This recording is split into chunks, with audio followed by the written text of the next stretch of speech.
বৃন্দাবনের গাছ, মানে ব্রজের গাছ। 2 নম্বর হচ্ছে ব্রজবাসী। 3 নম্বর হচ্ছে যে ব্রজের যে ধুলো সেটা মাথায় ঠেকাতে হয়। 4 নম্বর একে অপরের উপর নির্ভর করে একে অপরের হাত ধরে ওনারা সাষ্টাঙ্গ প্রণাম করছেন রাস্তার মধ্যে শুয়ে, ব্রজের ধুলো গায়ে লাগে। আমরা একটা ছোট্ট করে দাঁতের কামড় বসে চলে যায়। ওই কেশিঘাট দর্শন করে যমুনাজিকে দেখে মন থেকে ডাকলে অনেক কিছু ফিল করা যায়। এর মধ্যেই হঠাৎ করে মানে শুনি যে দিদি হাসছে খুব জোরে জোরে, উল্টো দিকে ভক্তির জায়গা।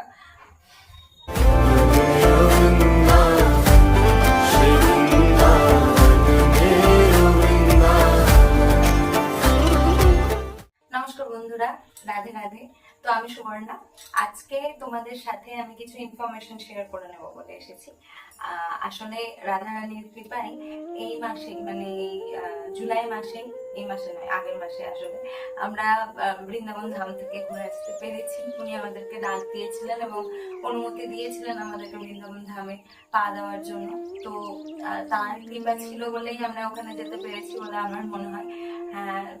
আমরা ওখান থেকে আসার পর এখনো বারবার একটা জিনিসই চাইছি, আমরা যেন বারবার বৃন্দাবনে ফিরে যেতে পারি।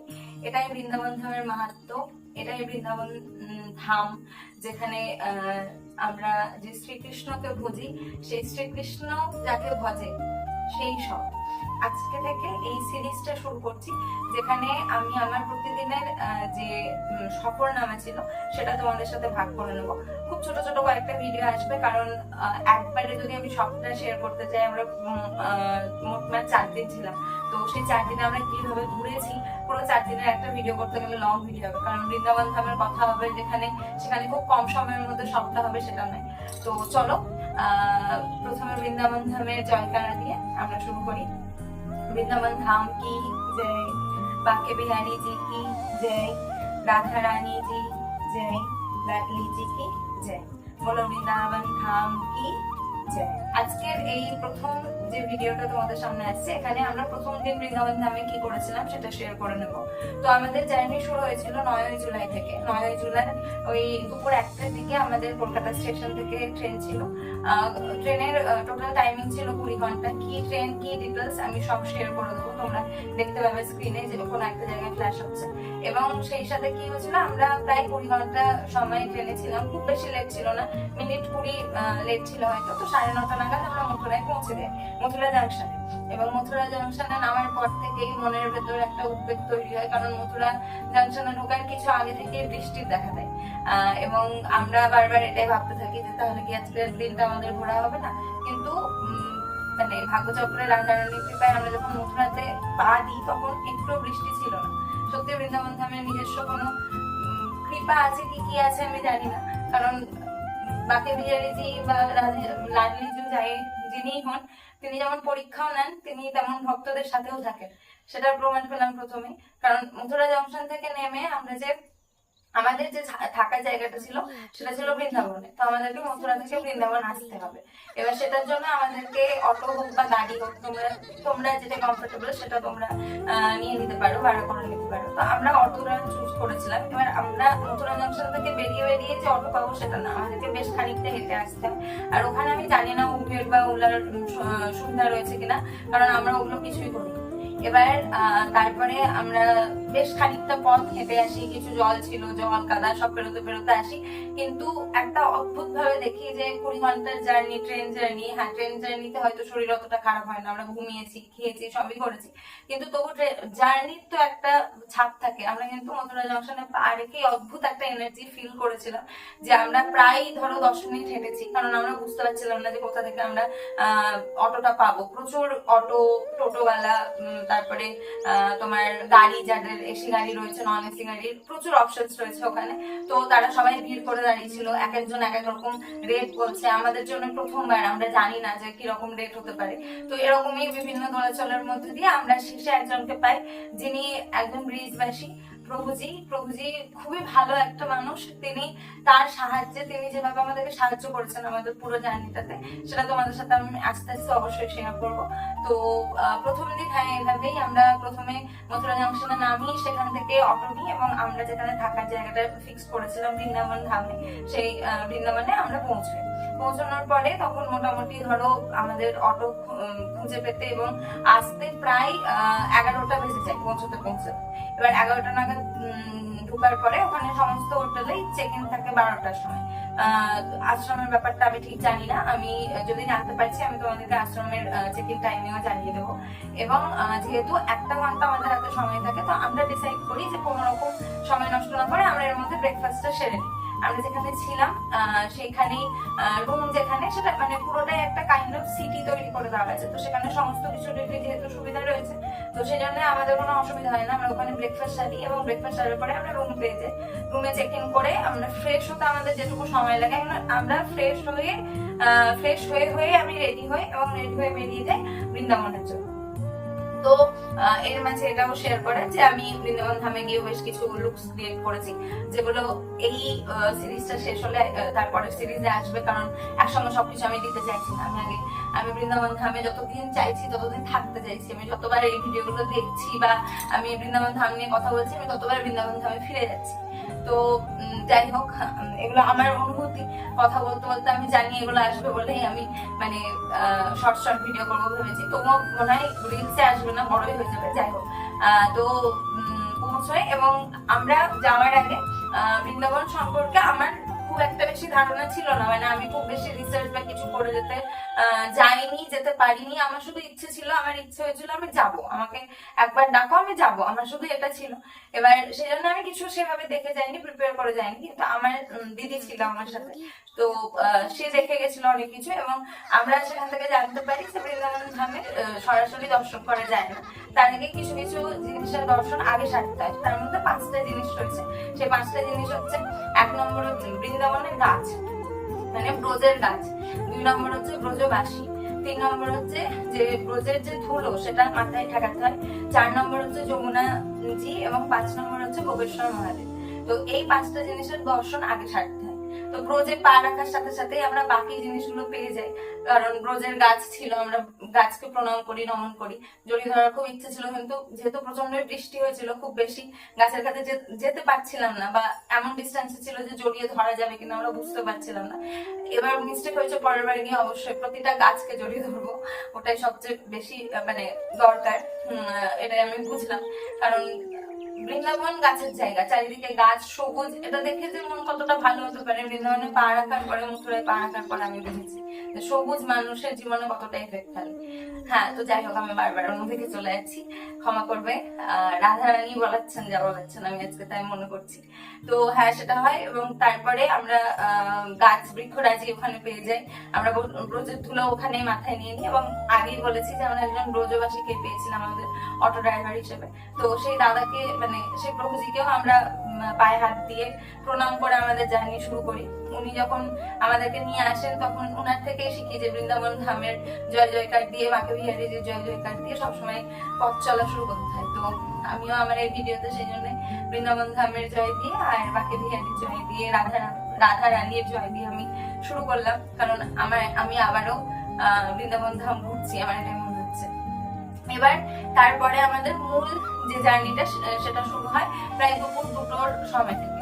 এবার বৃন্দাবনের সমস্ত যে মন্দির রয়েছে সেই মন্দিরগুলো দুপুর 12টা থেকে বিকেল 4টে, কোনোটা বিকেল 3:30, কোনোটা 5টা, 5:30 অব্দি বন্ধ থাকে। তো তখন সেই মুহূর্তে কোনো মন্দিরে যাওয়া যাবে না, কারণ মনে করা হয় যে তখন আমাদের প্রিয় গোপাল, তার যত গোপবালক রয়েছে তাদেরকে এবং যত গোমাতা রয়েছে তাদের সকলকে নিয়ে এখনো গরু চড়াতে যায়। তো তার সেটা লীলার সময়, লীলাক্ষেত্র, তাই ওকে সেই সময় বাধা দেওয়া হয় না, তাকে তার জীবনটা বাঁচতে দেওয়া হয়। তো সেই জন্য সমস্ত মন্দিরেই 12টা থেকে বিকেল 4টে অব্দি অন্তত প্রত্যেকটা মন্দির বন্ধ থাকে। এবার এক একটা মন্দিরে এক এক রকম সময় রয়েছে, সেটাও যখন যে মন্দিরে আসবে আমি পারফেক্টলি না বললে আমি কাছাকাছি একটা সময় বলে দেবো, কারণ সবসময় একই সময়েই প্রতিদিন আমাদেরকে দর্শন দিবেন না তিনি, তার উপরে নির্ভর করছে তিনি কখন আমাদেরকে দর্শন দেবেন। তিনি সকলের প্রিয় গোবিন্দ, গোপাল, যা বলবে আমাদের, আমি বলি গোলে বাচ্চা, যাই বলি না কেন, তিনি সকলের প্রিয়। তিনি বৃন্দাবনে এখনো ওইভাবেই বাস করছেন, যে সকলের লাডলা হয়ে। সেই জন্য তার ইচ্ছে মতো বৃন্দাবন চলে, আমাদের ইচ্ছে মতো বৃন্দাবন চলবে না। এবার আমরা যখন বেরিয়ে যাওয়ার পরে আমরা প্রথমে যেটা করি যে আমাদের 3টে জিনিস হয়ে গেছে, আমাদের এরপরে 2টো জিনিস বাকি ছিল। একটা হচ্ছে যমুনাজির দর্শন আর দ্বিতীয়টা হচ্ছে গোপেশ্বর মহাদেবের দর্শন। এবার এখানে আমরা এটাও বলে রাখি যে আমরা কিন্তু কোন রকম ভাবেই বৃন্দাবন সম্পর্কে কিছু জেনে যাইনি যে কোথায় কি রয়েছে না রয়েছে। তো আমরা যেটা করি, আমরা সব প্রথমে জিজ্ঞেস করে নিই, যে প্রভুজিকেও জিজ্ঞেস করে নিই যে কোথায় থেকে জার্নিটা শুরু করা ভালো হবে, আমরা যমুনাজিকে দর্শন করতে চাইছি। তো আমরা জানতে পারি যে কেশিঘাট থেকে জার্নি শুরু করা সবচেয়ে ভালো, কারণ কেশিঘাটে স্নানাদিও হয়, কেশিঘাটের ঘাট ধরে চললে অনেক মন্দিরেরও দেখা পাওয়া যায়। তো ভাগ্যবশত আমরা কেশিঘাটে গিয়ে পৌঁছাই এবং সেখানে গিয়ে সব প্রথমে আমরা যার দর্শন পাই তিনি হচ্ছেন বালাজি, আমাদের হনুমানজির ছোট রূপ, বাচ্চা রূপ। এবং সেখানে আমরা প্রসাদও পাই, মানে আমরা বৃন্দাবনে গিয়ে শ্রীকৃষ্ণের দেখা পাওয়ার আগে ঠিক করেছিলাম যে আমরা অবশ্যই মহাদেবের দেখা করব, কিন্তু মহাদেবের অন্যরূপ বালাজি আমাদেরকে দেখাও দেন এবং তার প্রসাদ গ্রহণেরও আমাদেরকে সুযোগ করে দেন। সেটাও একটা অনেক বড় পাওয়া। তো যাই হোক, তারপর আমরা সেখান থেকে প্রসাদ গ্রহণ করি। সেখানেও আশেপাশে অনেক বাঁদর ছিল, তখনো পর্যন্ত বাঁদরের কি উপদ্রব সেটা আমরা বুঝতে পারিনি। আমি এই সফরনামাতে সেটাও শেয়ার করবো যে বাঁদর কি কি করেছে আমাদের সাথে এবং কোথায় কোথায় করেছে। তো হ্যাঁ, বৃন্দাবনে গেলে বাঁদরের খপ্পর সবাই পড়বে ফর শিওর, কারণ শ্রীকৃষ্ণ বাঁদরদেরকে ছেড়ে রেখেছে তার নাটকপনাগুলো এখনো বজায় রাখার জন্য। আমি এটাই বুঝতে পেরেছি, বাঁদরদের সাথে একদম সামনাসামনি মুখোমুখি লড়াই করে আমি এটাই বুঝেছি। তো যাই হোক, এবার তারপরে সেখান থেকে কি হয়, সেখান থেকে আমরা বালাজির প্রসাদ খেয়ে আমরা কেশিঘাটে খানিকটা সময় কাটিয়ে, কারণ তখনও অনেক সময় ছিল আমাদের হাতে, আমরা প্রায় 2টোর মধ্যে বেরিয়ে গেছিলাম। আমাদের যেখানে রুম ছিল সেখান থেকে আমাদের কেশিঘাটে পৌঁছতে মিনিট 15 লেগেছিল টোটোতে। আমরা টোটো করে গেছিলাম, টোটোটা আমরা ওখান থেকেই ভাড়া করে নিয়েছিলাম, কারণ বৃন্দাবন আমরা পুরোপুরি হেঁটে ঘুরেছি। আমরা একটা নির্দিষ্ট জায়গায় অব্দি টোটো অব্দি গিয়ে বাকিটা আমরা পুরোটাই হেঁটে ঘুরেছি, কারণ বৃন্দাবন হাঁটার জায়গা। বৃন্দাবনের গলিতে শ্রীকৃষ্ণ বাস করেন, বৃন্দাবনের গলিতেই তার সব লীলা। তো বৃন্দাবন যদি আমরা অন্য কিছুতে ঘুরবো ভাবি সেটা লস হবে। তো এরকম ভাবে কেশিঘাট ধরে তারপরে আমাদের হাঁটা শুরু হয় এবং আমরা কেশিঘাট থেকে বেরিয়ে সামনে একটা সুন্দর স্থাপত্য দেখি, যেটা দেখে আমরা খানিকক্ষণ মুগ্ধ হয়ে সেখানে বসি। আমরা ভাবি যে বাহ, এত সুন্দর স্থাপত্য, মানে আমরা জানতামই না যে এ তো সবে শুরু। কেশিঘাটের পাশে যে ঘাট রয়েছে, মানে ঘাটের যে বাঁধনি রয়েছে, সেখানে যে স্থাপত্য কার্যগুলো করা রয়েছে, আমি জানি না কোন রাজা কোন সময় করেছেন বা কি করেছেন, কিন্তু অদ্ভুত ভাবে সেই স্থাপত্য গুলো যেন অনেক কিছু জানা যায়। কেশিঘাটের যেখানে বড় একটা এরকম জায়গা করে রয়েছে, বৃন্দাবনের রিলস দেখলে জায়গাগুলো প্রায় দেখা যায় যে ওখানে অনেকে রিলস বানায় গিয়ে, কিন্তু ওখানে শুধু বসে কেশিঘাট দর্শন করে যমুনাজিকে দেখে মন থেকে ডাকলে অনেক কিছু ফিল করা যায়, এতটাই সুন্দর সেই জায়গা। এবং সেখান থেকে বেরিয়ে আমরা যখন হাঁটতে শুরু করি তখন মানে বৃন্দাবনের রাস্তায় আমরা হাঁটি, কেশিঘাটের পাশ দিয়ে বৃন্দাবনের রাস্তা ধরি আমরা, এখনো বৃন্দাবনের গলিতে আমরা ঢুকিনি। তো সেই রাস্তা দিয়ে হাঁটতে হাঁটতে আমরা দেখি যে 2জন খুব বয়স্ক মানুষ তারা খালি পায়ে হাঁটছে। তো আমাদের হঠাৎ কি মনে হয়, আমি এবং আমার দিদি ঠিক করি যে আমরা খালি পায়ে হাঁটবো।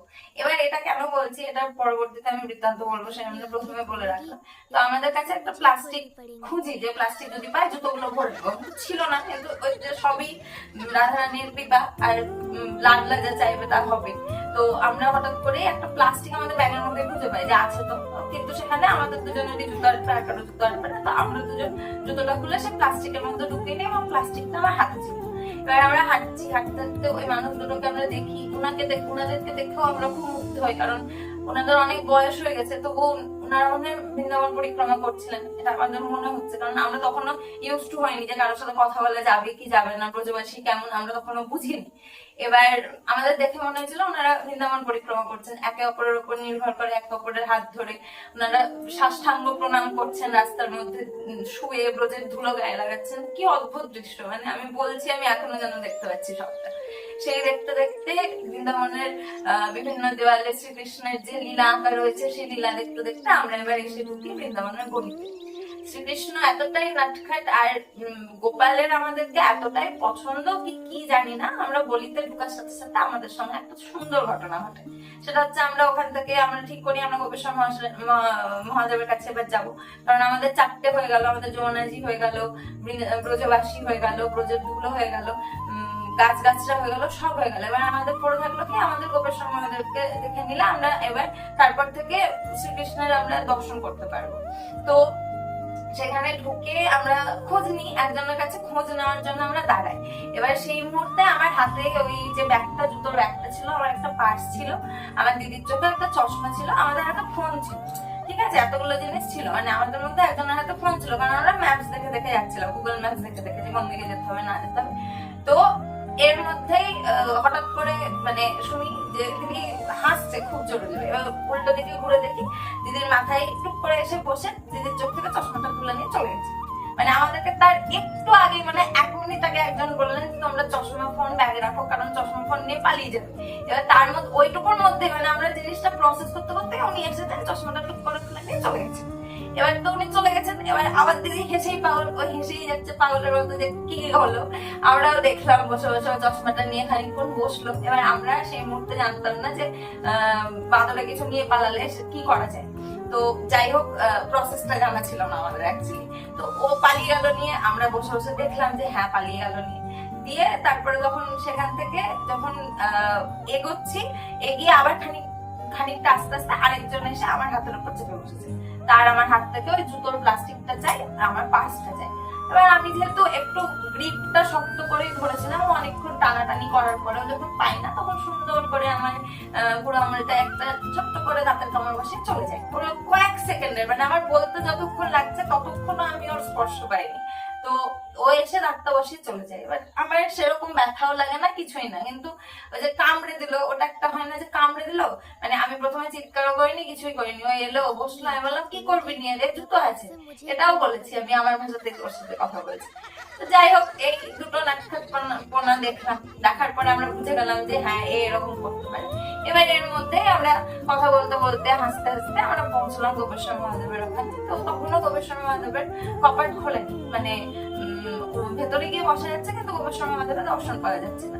এবার আমরা বেরিয়েছি অনেকক্ষণ, আমরা সেই ব্রেকফাস্টই করেছিলাম, দুপুরে আর কিছু খাইনি, কারণ আমরা বৃন্দাবনে কতক্ষণে যাব, আমরা কতক্ষণে দেখবো, এটা আমাদের ভেতর চলছিল সারাক্ষণ। তো সেই জন্য আমরা খুব তাড়াতাড়ি করে কোনো রকমে রেডি হয়ে বেরিয়ে গেছি। এবার পথেও আর কিছু খাওয়া হয়নি। একদম গোপেশ্বর মহাদেবের যেখানে মন্দিরটা, তার অপোজিটেই একটা মিষ্টির দোকান রয়েছে। বৃন্দাবনে অত যে ছোট ছোট গলি, ওর মধ্যেও যে কত মিষ্টির দোকান, আর প্রত্যেকটা মিষ্টির দোকানে প্যারা, বৃন্দাবনের বিখ্যাত প্যারা আর লস্যি, এই দুটো হচ্ছে দারুণ, দুটোই খুব সুন্দর খেতে। তো ওখানে আমরা সব প্রথম লস্যি খাই, বৃন্দাবনের লস্যি, এবং লস্যি খেয়ে আমরা ঢুকলাম যে ভেতরে গিয়ে একটু বসবো। এবার আমি বাইরে দাঁড়িয়েছিলাম ফর সাম রিজন, মানে জল খাচ্ছিলাম বা এরকম কিছু। তার মধ্যে আমি দেখছি যে একজনের জুতো খোলা ছিল, একটা মাদর এলো, এক পাটি জুতো নিয়ে মারলো ধর। এবার ওটা দেখার পরে আমি আর সাহস পেলাম না যে ওখানে বসি, কারণ আমার মনে হলো আমাদের জুতো নিয়ে বেরোনোটাই সব থেকে বড় ভুল হয়েছে সেদিন। তো যাই হোক, এটা আমাদের শিক্ষা, আমরা পরের দিন থেকে আর জুতো নিয়ে বেরোইনি, আমরা খালি পায়ে ঘুরেছি সম্পূর্ণ বৃন্দাবন, মথুরা, সব জায়গায় আমরা খালি পায়ে গেছি। তো যাই হোক, সে ওই ব্যাপারটা দেখে আমরা তখন বললাম যে না, এখানে বসা যাবে না। তো আমরা গোপেশ্বর মহাদেবের মন্দির থেকে তখন বেরোলাম, খুব সুন্দর, ভেতরে কীর্তন হচ্ছিল, মহাদেবের কীর্তন তো মানে আলাদা, ওটার আলাদা রকমের একটা এনার্জি পাওয়া যায় ওখানে। মহাদেবের কীর্তনও যা, শ্রীকৃষ্ণের কীর্তনও যা, রাধারানীর কীর্তনও যা, সব মানে কোনো ঠাকুর ভেদ নেই, সবাই যে এক প্রাণ, সবাই এক জায়গা থেকে সৃষ্টি, সেটা বৃন্দাবনে পা রাখলে বোঝা যায়। সবাই একসাথে রয়েছেন, সবাই মিলেমিশে রয়েছেন, সবার মধ্যে এত মিল, মানে আমাদের ভগবান তো একে অপরকে জপ করে চলছেন না, সেটা বৃন্দাবনে দাঁড়িয়ে খুব সুন্দর ভাবে বোঝা যায়। দারুণ, ওখানে সবাই এসে ভক্তরা নাম নিচ্ছে, অদ্ভুত একটা পরিবেশ। কিন্তু ওই যে আমাদের জুতোর মায়ের জন্য আমরা ওখানে বসি না, আমরা একটু সামনে এগিয়ে যাই। সামনেই রাধারানী আর শ্রীকৃষ্ণের একটা মন্দির ছিল। আমি মন্দিরের নামটা এই মুহূর্তে না আমার ঠিক মাথায় আসছে না কি নামে ছিল, কারণ অনেক মন্দির। এবার সেই মন্দিরে আমরা ঢুকি, মানে ওই মন্দিরটারও যে অবয়ব বা ওটারও যে স্থাপত্য অসামান্য, বিশাল বড় গেট দেখে বোঝা যাচ্ছে যে কোনো না কোনো রাজার হাতিশালা বা ঘোড়াশালা ছিল। দিয়ে ওখানে গিয়ে ঢোকার পরে ওখানে একজন যিনি মানে লাঠিয়াল ছিলেন, সেই লাঠিয়াল বসেছিলেন। এবার আমরা তো ভালো মনে হয় ঢোকা যাবে না, ঢুকলে কিছু বলবে, কিন্তু অদ্ভুত ভাবে কিছু বললো না। আমরা ঢুকলাম, বসলাম, দিয়ে আমাদেরকে শুধু বললো জুতো খুলে রাখো না কেন, বললাম যে বাঁধন নিয়ে যদি পালিয়ে যায়। এবার বললো না না, আমি আছি তো, আমি তাড়াবো, তোমরা জুতো খুলে রাখতে পারো এখানে, তোমরা বসো, যখন কপাট করবে তোমরা দর্শন করো। দিয়ে আমরা বসেছিলাম, দিয়ে ওখানে বসে বসে ম্যাপসে দেখলাম যে খুব তার থেকে একটু কয়েক পায়ে গিয়ে আরো একটা মানে আশ্রম মতো রয়েছে, যেখানে দেখার জিনিস রয়েছে অনেক কিছু, যে মানে বিভিন্ন লোক আমাদের মাইথোলজিতে বিভিন্ন লোকের কথা বলা হয়েছে, মানে পাতাল বা এগুলো নয়, লোকের কথা বলা হয়েছে, যেমন ব্রহ্মলোক, তারপরে যে রামজি যে সময় এসে বিভিন্ন যে তার রূপ নিয়ে এসেছেন তার একটা লোক আছে। তো এরকম ভাবে বেশ কিছু লোক রয়েছে। তো সেটারই কাইন্ড অফ মিউজিয়াম টাইপের করা আছে, যেখানে গিয়ে অনেক কিছুর দর্শন পেলাম আমরা, অনেক অনেক রূপের এবং অনেক যে ব্রহ্মকুলে যাদের জন্ম হয়েছে, যাদের কথা হয়তো আমরা শুনেছি, তাদের গল্প হয়তো সেভাবে জানিও না, যেহেতু আমাদের মাইথোলজিটা মানে আমাদের যে পৌরাণিক বিষয় সেটা তার অনেক বড়, আমরা জ্ঞানের সাগরে ডুব মারলে আমরা তলিয়ে যাব, এতটাই বড়। তো সেই জন্য আমি সমস্তটা জানিও না, দেখলাম, দেখে আপ্লুত হলাম। সেখানে একজন ছিলেন ওই মন্দিরেরই হয়তো প্রভুজি, উনি, ওনাকে দেখে মনে হলো যে স্বয়ং শ্রীকৃষ্ণ বসে রয়েছে, এত সুন্দর রূপ ওনার। মানে কেউ আধ্যাত্মিক পথে হাঁটতে শুরু করলে তার যে এমনি চোখ মুখ দিয়ে যে জ্যোতিটা বেড়ায় সেটাতেই বোঝা যায় যে তিনি কি, সেটা ওনাকে দেখে বুঝলাম। অদ্ভুত দর্শন হলো। সেখান থেকে আসার সময় আমাকে বেছে নিলেন বাকে বিহারীজি, তিনি আমার কাছে এসেছেন, তিনি আছেন আমার কাছে। আমি এখনো তার সেবা করতে পারিনি, তবে করব। উনি যদি আমাকে যোগ্য করে তোলেন আমি করব ওনার সেবা। আপাতত আমার মার কাছে রেখেছি ওনাকে। তো বাকি বিহারীজিকে সঙ্গে নিয়ে আমাদের আর ছোট ছোট কয়েকটা জিনিস নেওয়ার ছিল, নিলাম। ওখানে গিয়েও বাঙালি পেলাম। সেই বাঙালি যে প্রভুজি ছিলেন উনি বললেন যে তোমার কাছে তুমি নাও, তোমার যদি মনে হয় তাহলে তোমাকে উনি বেঁচেছেন, তোমার কাছে যেতে চাইছেন বলে তোমাকে বেঁচেছেন, তুমি নিয়ে নাও। নিলাম, নিয়ে এসেছি সাথে করে। দেখা যাক এখন কতদিনে পুজো দিতে পারছি। যেদিন প্রথম পুজো দিব সেদিন আমি ওনার যদি ভরসা থাকে আমার উপর, উনি যদি দয়া করেন আমাকে, আমি সেটাও সবার সামনে তুলে ধরবো যে আমি পারছি, আমি যোগ্য হয়েছি, সেটাও আমি তুলে ধরবো। যাই হোক, এবার সেখান থেকে বেরিয়ে আমরা আবার যে মন্দিরটা গিয়ে বসেছিলাম, মানে যেখানে জুতো সামলানোর একজন ছিল, সেখানে ঢুকলাম প্রথমে। সেখানে গিয়ে রাধারানীজি এবং লাডলাজুর আমরা দর্শন করলাম। তো হ্যাঁ, আমাদের গোপেশ্বর মহাদেবকে দর্শন করার আগেই আমরা শ্রীজির আর শ্রীকৃষ্ণের আমরা ওখানে দর্শন করে নিয়েছি। কিন্তু ঠিক আছে, অত ভাবলে মানে অনেক ভাবতে হবে। আমরা গোপেশ্বর মহাদেবের কাছে গিয়েছিলাম, তারপরে গেলাম গোপেশ্বর মহাদেবের কাছে। ওখানে গিয়েও আমরা অমৃতম বলে, মানে যেটা পায়েস বলি আমরা, সেরকম পায়েসের মতো একটা প্রসাদ পেলাম। গোপেশ্বর মহাদেবকে দেখলাম। ওখানে প্রথম যে বৃন্দাবনের মন্দিরে কি ধরনের ভক্তের ভিড় হতে পারে, এবং সেই ভিড়টা মিনিট 10-15 ব্যবধানে, মিনিট 10-15 আগে যেখানে হয়তো 10 জন ছিল, সেই জায়গাটুকুর মধ্যে 100 জন লোক কিভাবে ঢুকে যায়, এবং সেই সংখ্যা ক্রমাগত বাড়ছে। কারণ যারা ঢুকছে তাদের বেরোনোর কোনো ইচ্ছে নাই, সাক্ষাৎ ভগবানই যেন দর্শন করা যাচ্ছে। অদ্ভুত রূপ, মানে গোপেশ্বর, এটার একটা গল্প রয়েছে। আমি গল্পগুলো একে একে যদি হয়, যদি কৃপা হয় আমার উপর, আমি এখনো পড়ছি, আমি জানছি। আমি যেদিন নিজে জেনে নিব, আমি সেদিন অবশ্যই সবার সাথে শেয়ার করবো যে কিভাবে কি হয়েছিল জিনিসগুলো। তো তার রূপ দেখলাম, তাকে দর্শন করলাম। তাকে দর্শন করার পরে বেরিয়ে দেখলাম যে 5টা 5:30 বাজে কি 6টা বাজছে, কিন্তু অদ্ভুত ভাবে দিন হয়ে আছে। মানে আমাদের এখানে যেমন 3টে, 3:30, 4টের সময় হয়, সেরকম হয়ে আছে। তো আমরা বুঝলাম যে এখন আমাদের হাতে অনেকটা সময় আছে, কারণ সন্ধ্যা লাগতে লাগতে সমস্ত মন্দির আবার বন্ধ করে দেবে, এটা আমরা জানি। এবার তারপরে আমাদের নেক্সট ডেস্টিনেশন ছিল নিধিবন। আমরা ওখান থেকে বেরিয়ে নিধিবনে গেলাম, এবং নিধিবনে যাওয়ার পথে রাধারমণজিকে দেখলাম। রাধারমণজিকে আমরা পিছু করেই গেছিলাম সেদিন। তো সেদিন পিছু করে যাওয়াতে রাধারমণজি আমাদের পরবর্তীতে কতটা আমাদেরকে অভিমান দেখিয়েছেন আমি সেটাও তোমাদের সাথে শেয়ার করবো পরের ভিডিওগুলোতে। এবার ওখান থেকে বেরিয়ে গেলাম নিধিবনে। নিধিবন অদ্ভুত জায়গা, অদ্ভুত শান্তির জায়গা, ভক্তির জায়গা।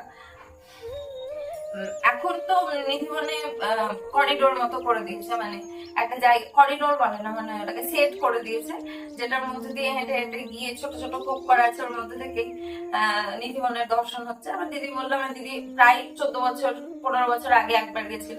তখন ও যখন গেছিল তখন নিধিবন নাকি খোলাই ছিল পুরো, নিধিবনের ভেতরে ঢোকা যেত।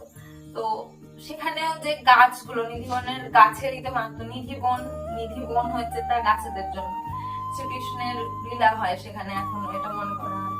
তো সেখানে গিয়ে সেখানে আমরা অনেকক্ষণ সময় কাটিয়েছি, প্রায় 40-45 মিনিট আমরা সেখানে সময় কাটিয়েছি। সেখানে সেই সম্পূর্ণ সময়টা আমরা কাটানোর পরে সেই যে স্থিরতা, একটা সবুজের আভা এবং তার মাঝের যে স্থিরতা, সেটা আমরা নিলাম। প্রাণে অনুভূত হলো। রাধারানী, জু, অষ্টসখী সকলের পুজো হয় ওখানে, তাদেরকে দেখলাম। ভেতরে কীর্তন চলছিল, ইচ্ছে ছিল কীর্তনের ওখানে বসার, কিন্তু বৃন্দাবনে না কোনো ঠাকুরজি ওখানে লীলা করছেন, ওটা ঠাকুরজির লীলা ক্ষেত্র বলে ওখানে কখনো যেগুলো খুব প্রসিদ্ধ জায়গা সেখানে বসে ঠাকুরজির নাম শোনা বা এগুলো হবে না।